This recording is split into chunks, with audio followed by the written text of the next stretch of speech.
আমি শাহিন। আজকের এই পডকাস্টে আপনাদের সবাইকে স্বাগতম। আজ আমরা আলোচনা করব বাংলা সাহিত্যে প্রতিরোধের ভাষা নিয়ে, বিশেষ করে আনিস মোহাম্মদের নিজ শোকগাথা নিজেই লিখে রেখে গেলাম কবিতাটি নিয়ে। আমার সাথে আছেন পিকু। কেমন আছেন পিকু? ধন্যবাদ শাহিন, আমি ভালো আছি।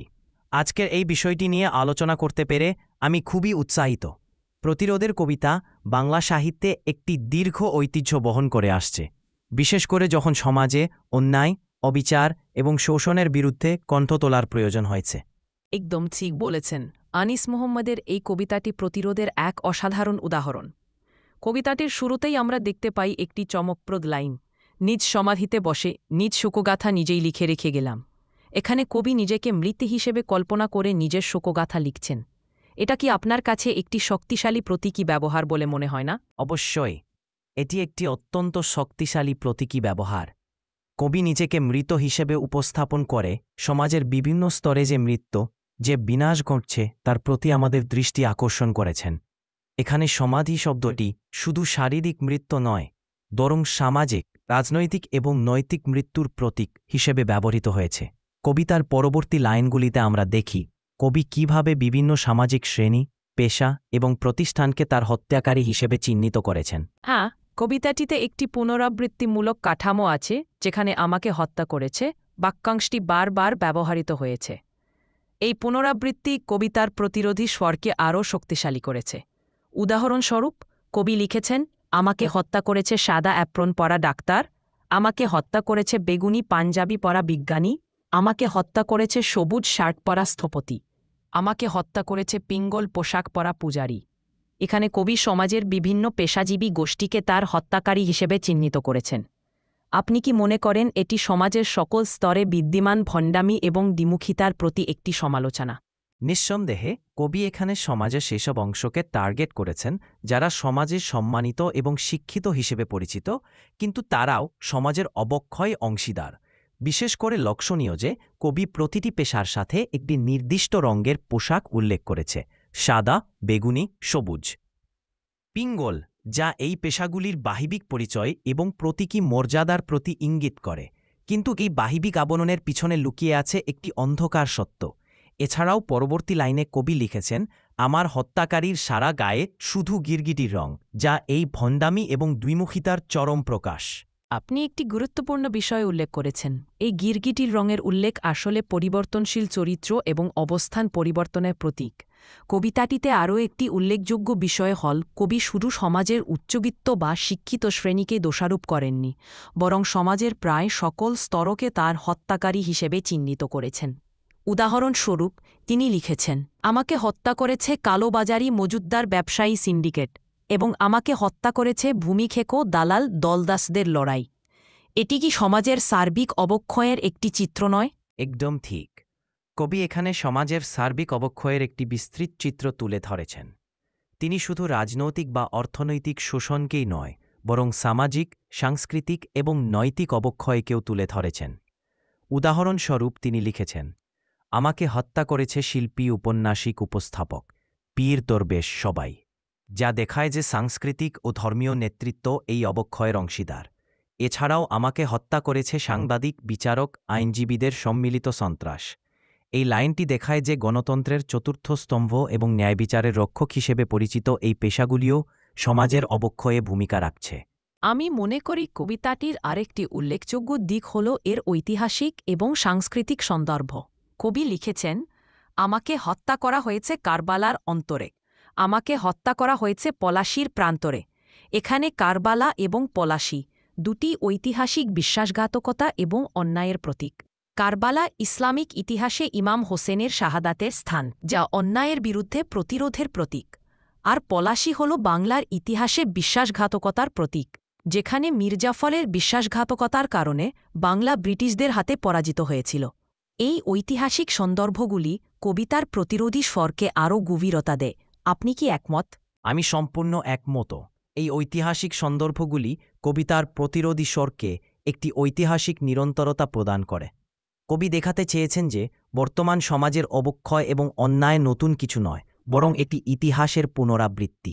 তিনি আরও লিখেছেন, আমাকে হত্যা করা হয়েছে গ্যালিলিও, সক্রেটিসের সাথে, আমাকে হত্যা করা হয়েছে সত্যের প্রতি অবিচল পক্ষপাতে। এখানে গ্যালিলিও এবং সক্রেটিস দুজনেই সত্যের পক্ষে দাঁড়ানোর কারণে নির্যাতিত হয়েছিলেন। এই উল্লেখগুলি দেখায় যে সত্যের পক্ষে দাঁড়ানো এবং অন্যায়ের বিরুদ্ধে প্রতিরোধ করা সবসময় কঠিন এবং বিপজ্জনক ছিল, কিন্তু এটি একটি ঐতিহাসিক দায়িত্ব। আপনি একটি গুরুত্বপূর্ণ বিষয় উল্লেখ করেছেন। কবিতাটিতে আরও একটি উল্লেখযোগ্য বিষয় হল, কবি শুধু বাহিক শত্রুদের কথাই বলেননি, বরং তিনি নিজের ঘনিষ্ঠ লোকদেরও তার হত্যাকারী হিসেবে চিহ্নিত করেছেন। তিনি লিখেছেন, আমাকে হত্যা করেছে আমার সতীর্থ সহকর্মী, সহমর্মী, সহধর্মী, সহোদর। আমাকে হত্যা করেছে কন্যা জায়া জননী, আমাকে হত্যা করেছে পিতাপুত্র ঘরণী। এটি কি শেক্সপিয়ারের জুলিয়াস সিজার নাটকের সেই বিখ্যাত মুহূর্তের কথা মনে করিয়ে দেয় না, যেখানে সিজার তার ঘনিষ্ঠ বন্ধু ব্রুটাসের হাতে আঘাত পেয়ে বলেছিলেন, তুমিও ব্রুটাস? অবশ্যই এটি সেই বিশ্বাসঘাতকতার মুহূর্তের কথাই মনে করিয়ে দেয়। কবি এখানে একটি গভীর সত্যি উন্মোচন করেছেন, প্রায়ই আমাদের সবচেয়ে কাছের লোকেরাই আমাদের সবচেয়ে বড় শত্রু হয়ে ওঠে। এটি শুধু ব্যক্তিগত বিশ্বাসঘাতকতার কথা নয়, বরং সামাজিক এবং রাজনৈতিক প্রেক্ষাপটেও সত্যি। আমাদের নিজেদের সমাজ, আমাদের নিজেদের সংস্কৃতি, এমনকি আমাদের নিজেদের পরিবারও প্রায় অন্যায় এবং অবিচারের সাথে সমঝোতা করে। এছাড়াও কবি লিখেছেন, আমাকে হত্যা করেছে আমার কবি বন্ধুগণ, আমাকে হত্যা করেছে আমার প্রিয়জন, যা আরও স্পষ্টভাবে এই বিশ্বাসঘাতকতার ব্যথাকে তুলে ধরে। হ্যাঁ, এবং এই বিশ্বাসঘাতকতার থিমটি কবিতার শেষের দিকে আরও গভীর হয়ে ওঠে। কবি লিখেছেন, নিজের অজান্তে নিজেই খুঁড়েছিলাম আমার নিজের কবর। এটি একটি চমকপ্রদ উপলব্ধি যে আমরা প্রায়ই নিজেরাই নিজেদের ধ্বংসের কারণ হয়ে উঠি। আমাদের নিজেদের কর্ম, আমাদের নীরবতা, আমাদের সমঝোতা, এগুলি আমাদের পতনের কারণ হয়ে দাঁড়ায়। এটি আমাকে আলবেয়ার কামুর সেই বিখ্যাত উক্তির কথা মনে করিয়ে দেয়, আমরা সবাই প্লেগের বাহক। আমরা সবাই কোনো না কোনোভাবে সমাজের অবক্ষয়ে অংশীদার। একদম ঠিক। এবং এই উপলব্ধিটি কবিতার প্রতিরোধী স্বরকে আরও শক্তিশালী করে। কারণ প্রতিরোধ শুধু বাহিক শত্রুদের বিরুদ্ধে নয়, বরং নিজের ভিতরের দুর্বলতা এবং সমঝোতার বিরুদ্ধেও। কবিতার শেষের দিকে কবি লিখেছেন, আমাকে হত্যা করেছে আমার আপোষাহীন দেশপ্রেম, আমাকে হত্যা করেছে পেতেয়নীদের হেরেম, আমাকে হত্যা করেছে পরম সুখের আশা, শোষিত মানুষের প্রতি পল্লবিত ভালোবাসা। এখানে কবি দেখাচ্ছেন যে তার আদর্শবাদিতা, তার আপোষাহীন মনোভাব, তার শোষিত মানুষের প্রতি ভালোবাসা, এগুলি তার মৃত্যুর কারণ হয়েছে। কিন্তু এই মৃত্যু একটি আত্মত্যাগ, একটি সচেতন বিকল্প, যা তাকে একজন প্রতিরোধী নায়কে পরিণত করে। আপনি একটি গুরুত্বপূর্ণ পয়েন্ট তুলে ধরেছেন। এই আত্মত্যাগের থিমটি কবিতার মধ্যে আরও স্পষ্ট হয়ে ওঠে যখন কবি নিজেকে ঐতিহাসিক প্রতিরোধী নায়কদের সাথে তুলনা করেন। তিনি লিখেছেন, আমি আব্রাহাম লিঙ্কন, মহাত্মা গান্ধী, মাওলানা ভাসানী, চে গুয়েভারা, আমি সর্বকালের সর্বশ্রেষ্ঠ সরভারা, ফিদেল কাস্ত্রো, মাও Zedong, Karl Marx, Luther king, ওরা সময়ের পিতা। এখানে কবি নিজেকে এমন সব ব্যক্তিদের সাথে একাত্ম করেছেন যারা ন্যায় এবং সমতার জন্য লড়াই করেছেন, যারা অন্যায়ের বিরুদ্ধে প্রতিরোধ করেছেন। এটি কবিতার প্রতিরোধী স্বরকে একটি ঐতিহাসিক এবং বৈশ্বিক মাত্রা প্রদান করে। হ্যাঁ, এবং এই ঐতিহাসিক এবং বৈশ্বিক মাত্রাটি কবিতার শেষের দিকে আরও স্পষ্ট হয়ে ওঠে। কবি লিখেছেন, আমার সৎকার হতে চলেছে, আমার লাশ কাঁধে নিয়েছে কৃষক, আমার লাশ কাঁধে নিয়েছে শ্রমিক, আমার লাশ কাঁধে নিয়েছে দিনমজুর, আমার লাশ কাঁধে নিয়েছে ডোম, সারা বিশ্বের শোষিত নিপীড়িত মানুষের অদৃশ্য শোক মিছিল। এখানে কবি দেখাচ্ছেন যে তার মৃত্যু শুধু একটি ব্যক্তিগত ট্র্যাজেডি নয়, বরং এটি সমগ্র শোষিত মানবতার ট্র্যাজেডি। কিন্তু এই ট্র্যাজেডির মধ্যেই রয়েছে আশার আলো, কারণ সমাজের নিম্নবর্গীয় মানুষেরা, যারা সবচেয়ে বেশি শোষিত, তারাই তার লাশ কাঁধে নিয়েছে। এটি একটি প্রতীকী চিত্র যে তার আদর্শ এবং তার প্রতিরোধ এই শোষিত মানুষদের মধ্যে বেঁচে থাকবে। আপনি একটি গভীর অন্তর্দৃষ্টি প্রদান করেছেন। কবিতার শেষের দিকে আরও একটি উল্লেখযোগ্য বিষয় হল, কবি তার লাশ বহনকারীদের মধ্যে হিজড়া, হরিজন, হারাধন এবং ভিখারিদের উল্লেখ করেছেন, যারা সমাজের সবচেয়ে প্রান্তিক এবং উপেক্ষিত অংশ। এটি দেখায় যে প্রকৃত প্রতিরোধ সবসময় সমাজের সবচেয়ে দুর্বল এবং প্রান্তিক অংশের পক্ষ নেয়া। এটি আমাকে পাওলো ফ্রেইরের সেই বিখ্যাত উক্তির কথা মনে করিয়ে দেয়া, নিপীড়িতদের মুক্তি, নিপীড়িতদের নিজেদের কাজ। কবিতার এই অংশটি কি আপনার কাছে একটি আশাবাদী বার্তা বহন করে না? অবশ্যই এটি একটি আশাবাদী বার্তা বহন করে। যদিও কবিতার সামগ্রিক স্বর নিরাশাবাদী এবং শোকাবহ, কিন্তু এর মধ্যেই লুকিয়ে আছে একটি আশার আলো। কবি দেখাচ্ছেন যে যদিও সমাজের প্রভাবশালী অংশগুলি তাকে হত্যা করেছে, কিন্তু তার আদর্শ এবং তার প্রতিরোধ সমাজের প্রান্তিক অংশগুলির মধ্যে বেঁচে থাকবে। এটি একটি শক্তিশালী রাজনৈতিক বার্তা যে প্রকৃত পরিবর্তন সবসময় নিচ থেকে আসে, সমাজের প্রান্তিক এবং শোষিত অংশ থেকে আসে। এটি আমাকে ফ্রান্তাজ ফ্যাননের দ্য রেচেড অফ দি আর্থ বইয়ের কথা মনে করিয়ে দেয়, যেখানে তিনি বলেছেন যে উপনিবেশবাদের বিরুদ্ধে প্রতিরোধ সবসময় সবচেয়ে শোষিত এবং দমিত জনগোষ্ঠী থেকে আসে। আপনার এই তুলনাটি খুবই প্রাসঙ্গিক। কবিতার শেষাংশে কবি লিখেছেন, জন্মই যদি হয় শোকসঙ্গীত, নিশ্চয় জীবন নয় আনন্দগীত।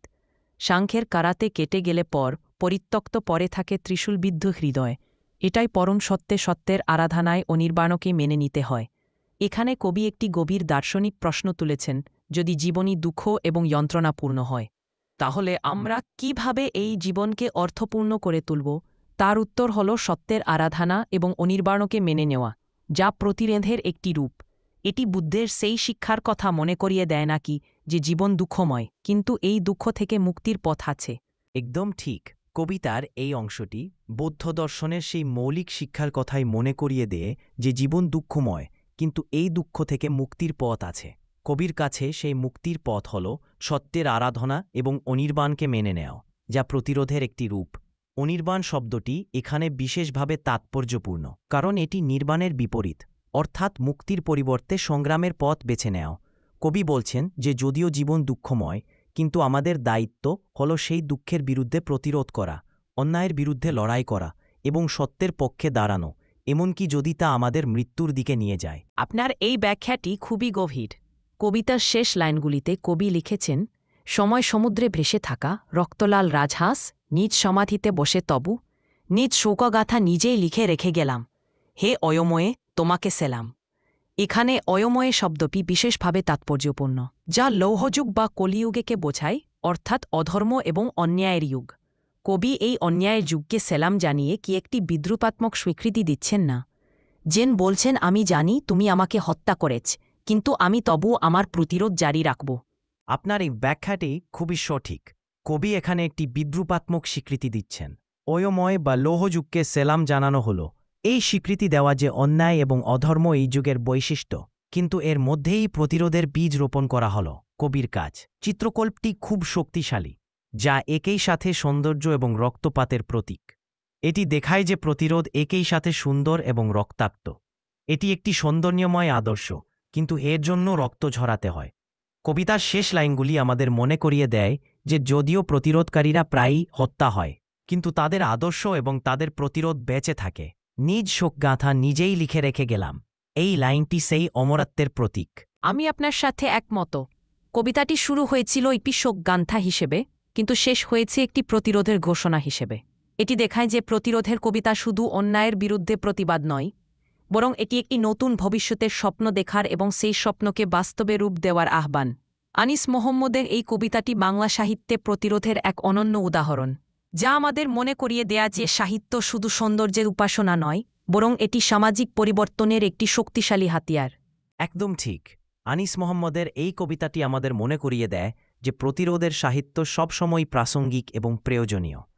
যখন সমাজে অন্যায়, অবিচার এবং শোষণ বিরাজ করে, তখন কবিদের দায়িত্ব হলে সেই অন্যায়ের বিরুদ্ধে কণ্ঠ তোলা। এই কবিতাটি আমাদের মনে করিয়ে দেয় যে প্রতিরোধ একটি নিরন্তর প্রক্রিয়া, এটি কখনোই শেষ হয় না। প্রতিটি প্রজন্মকে নতুন করে প্রতিরোধের ভাষা খুঁজে বের করতে হয়, নতুন করে অন্যায়ের বিরুদ্ধে দাঁড়াতে হয়। আনিস মোহাম্মদের এই কবিতাটি সেই প্রতিরোধের ভাষার এক অসাধারণ উদাহরণ। আমাদেরও আজকের আলোচনা এখানেই শেষ করতে হবে। আশা করি আমাদের এই আলোচনা থেকে শ্রোতারা আনিস মোহাম্মদের নিজ শোকগাথা নিজেই লিখে রেখে গেলাম কবিতার গভীরতা এবং তার প্রতিরোধী স্বর সম্পর্কে একটি নতুন দৃষ্টিভঙ্গি পেয়েছেন। প্রতিরোধের কবিতা আমাদের মনে করিয়ে দেয় যে সাহিত্য শুধু সৌন্দর্যের উপাসনা নয়, বরং এটি সামাজিক পরিবর্তনের একটি শক্তিশালী হাতিয়ার। আমি শাহিন, আমার সাথে ছিলেন পিকু। আমাদের সাথে থাকার জন্য সবাইকে ধন্যবাদ। ধন্যবাদ শাহিন, এবং ধন্যবাদ আমাদের সকল শ্রোতাদের। আশা করি আমাদের এই আলোচনা আপনাদের উদ্বুদ্ধ করেছে বাংলা সাহিত্যে প্রতিরোধের ভাষা এবং তার গুরুত্ব সম্পর্কে আরও জানতে। মনে রাখবেন, সাহিত্য শুধু আনন্দ দেওয়ার জন্য নয়, এটি আমাদের চিন্তা করতে, প্রশ্ন করতে এবং প্রতিরোধ করতে শেখায়। আমি পিকু, আবারও সবাইকে ধন্যবাদ।